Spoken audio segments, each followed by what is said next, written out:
Hello, everyone.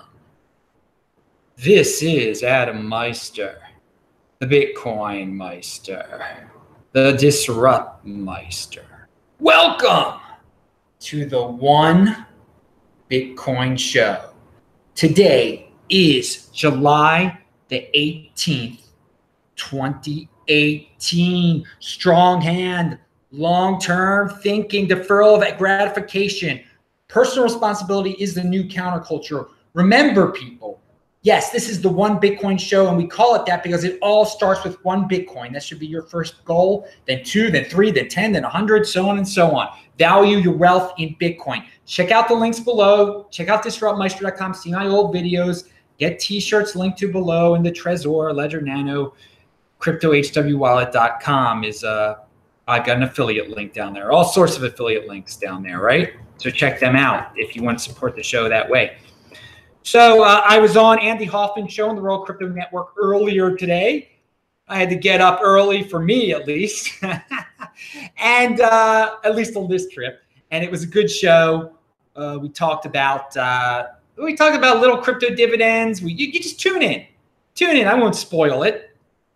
We had a fun. I ripped on gold some, gold and silver. I went on a gold and silver rant. I'm no fan of gold and silver. Digital gold, Bitcoin is where it's at, people. Okay, so let's get into a Tour de Meester tweet. Bitcoin is, and I've alluded to this kind of thing before, Bitcoin is the .com of digital gold.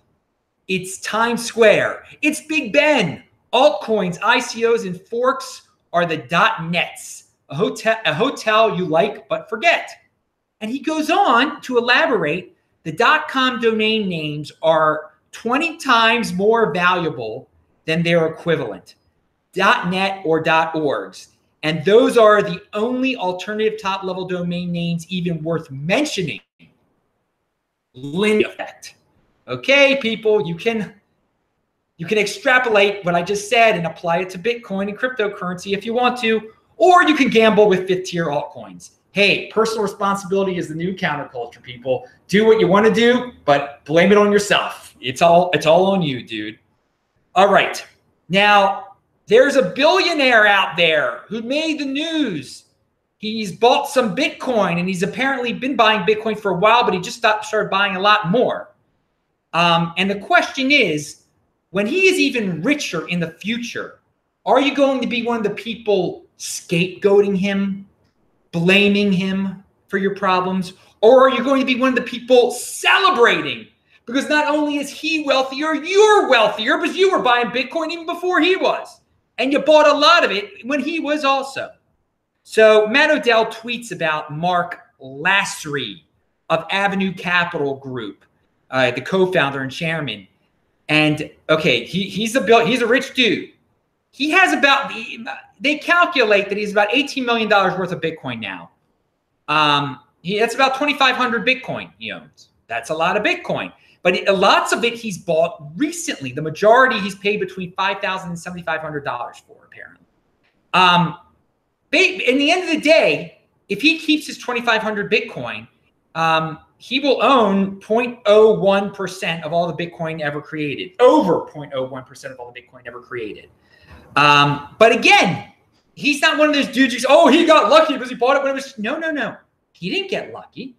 He was paying over $5,000 for most of it. He used his head. He's already rich. He's like, I better let me get even richer. This is a good way to spend my money. I got interested in it when it was cheap. I bought a few and now I'm really interested in it. So I'm going, 1% of my wealth is going into it, apparently. He said 1% of his wealth. So let's talk a little bit more about this. A guy named Real VJ said, in this past hikes, and this applies to this guy Marc Lasry, the billionaire. In this past hike cycle, there were perhaps millions of people who made small allocations to Bitcoin. The next cycle, these people, in the process of being mentally captured, that's a term this guy made up, will be ready to increase their allocation, dramatically increasing the reservation demand for Bitcoin. Some of these people, like Lasry, will be billionaires. You don't need many billionaires to be captured to see a dramatic effect on price. So again, we had a lot during the last hype cycle that we just passed in. There were a lot of guys that dipped their toe into it, that bought some. And even before that, they bought some. And now they're comfortable with it. They're mentally captured, as this dude points out. And the next time around, when it starts going up in price, they're going to go all in. And it doesn't take a lot of Marc Lasrys to really boost up the price. All these unknown name Marc Lasry billionaires out there who might own 1, 2, 3, 4, 5, 6, 10 Bitcoin, and now are going to be like, I want 1,000 Bitcoin now. Get it for me, my person who buys me stuff, because I'm so darn rich. All right. The other thing that is, pound that like button, by the way, people, if you like this kind of Bitcoin information, you know, the logical explanations of how the wealthy will pump up Bitcoin and how the wealthy who've already experimented a little bit in it are going to more than experiment in it soon. And you shouldn't just be waiting around picking your nose while they're just, when they're between experimenting and going all in. Or else you're just going to be one of those people that ends up blaming them. And by the way, Marc Lasry, he's originally from Morocco. He's Jewish. You better believe a lot of people will be blaming him because scapegoaters, nocoiners, and conspiracy theorists, you know who their favorite people are to blame. Adam, Andy, Mark, everybody. Anyway, so let's see. Even if you don't currently own any Bitcoin, you've been mentally captured. You are forever a source of liquidity for Bitcoin. Okay, this guy, VJ, he feels that even people who haven't bought Bitcoin, who I guess are really deep into studying it and are going to buy it, they're already on that path. If they're mentally captured, they're on the path to buying it. Again, I don't like the term mentally captured. I don't like that term, but I understand what he's trying to say there. Again, so there are some people who don't have any Bitcoin now who have entrenched themselves in it and are going to buy a lot at the next hype cycle. And then, of course, you have the no-coiners who just blame everybody for everything. All right, so remember, pound that like button. Check out my Twitter, TechBalt. I retweeted everything I talked about, by the way, is linked to below. TechBalt, TechBalt on Twitter. Follow me there. It's always a blast. Hey, if you're in the chat right now, I answer your questions if you do the super chat, or else I can't see you. And because I don't look at the chat unless the big color pops up. All right, so there's a guy that did an ICO study, or is it more like a token report?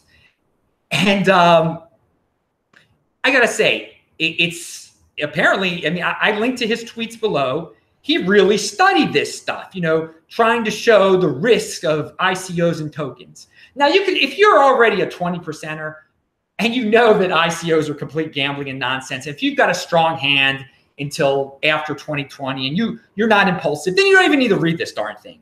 But there were some there's some interesting parts out there, and if you're still interested in ICOs, then you probably should read this, and you should become familiar with long-term thinking and not being impulsive. Anyway, he says, here's a clip. Do token projects live up to the promise they make to investors? We looked at the top 50 2017 ICOs, every white paper, TNC, and prospectus, every available piece of code, every social media post we could get our hands on, thread. Okay, so here we go. Of the 50 ICOs, of the 37 that promised vesting, 80% didn't code it in. Of the 32 that promised supply restrictions, 25% didn't code it in. Of the 17 that promised burning, 35% did not code it in. Of the 10 with tokens that could be modified, like Bancor, only 4 disclosed that right in English. I mean, come on, people. You're buying into these things and make these promises and don't even code the stuff in half the time or a lot of the time. Seriously risky stuff. I mean, you wouldn't buy a company that would straight up wouldn't tell you all the, or maybe you would. Maybe you do buy stocks where the companies don't tell you the whole truth right away. I don't know. Bitcoin, it's all out there. It's open source. Nothing's being kept from you. It's all laid out on the table, okay, people? Yeah, there's a limit on the amount of Bitcoin. It's coded in there. All right, Congress is having some sort of hearing today where they're pretending to know stuff about cryptocurrency, and they're saying all sorts of things. You know, they seem like they're up to date. Your Bitcoin doesn't care, people. You shouldn't care either. I wouldn't waste any time putting these guys up on pedestals and worrying about what these really poorly informed politicians have to say about cryptocurrency. Sure, they might say something that's scary. Oh well, it's not going to stop Bitcoin. They might say something that's awesome. We love Bitcoin. Great. They don't. I will tell you this: dudes like Marc, that guy Marc Lasry or whatever his name is, the American Moroccan Jew billionaire. What he does means a lot more than what these congressional fools say. And you should do, instead of saying, you could be a talker like the congressional people, or you could be a doer like the freaking billionaires.